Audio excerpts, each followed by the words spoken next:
Hi guys, Paul Arnell here from First National Broadbeach. Hope you're all keeping well.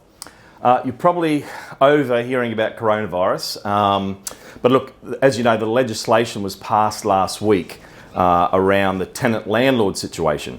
And they also put out a practice guide to give some advice around the practical application of the legislation. So I thought I'd just do a quick summary of the key points of that for you today, but also I'd like to thank all of you who participated in the REIQ campaign. Apparently the Premier received over 350,000 emails, and obviously our voice was heard because the current legislation is certainly more balanced than the original draft. So I just thought I'd go through the five key points I got out of the practice guide. So number one is that we have definition now of what COVID-19 impacted means. Okay, so firstly, you have to have suffered financial hardship directly as a direct result of COVID-19. And secondly, you need to have at least a 25% reduction in your income.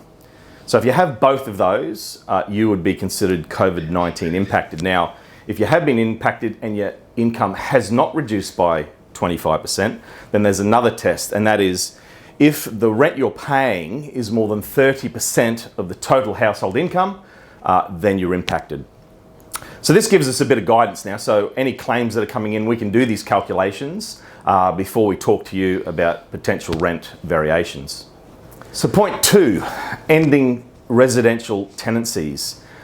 If someone has or is defined as COVID-19 impacted, then we can't evict those people.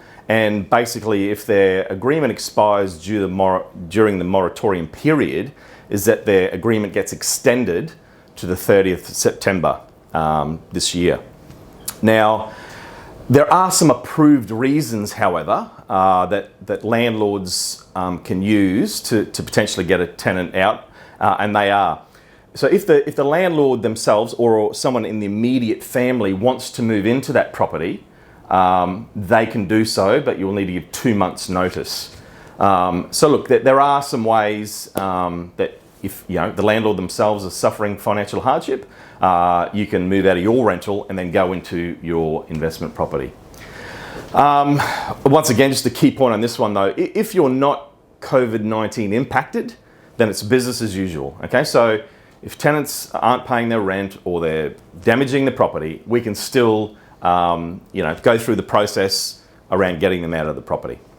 Point three, entry provisions. So if you're going into an investment property, it needs to be in line with public health guidance.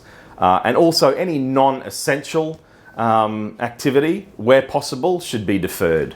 So look, a tenant can refuse access, and there's a number of points defined in the Act where they can do that. So basically, if the tenant themselves is under quarantine direction, or someone in their household has got COVID-19 and therefore they're all under quarantine, is that they can obviously refuse entry.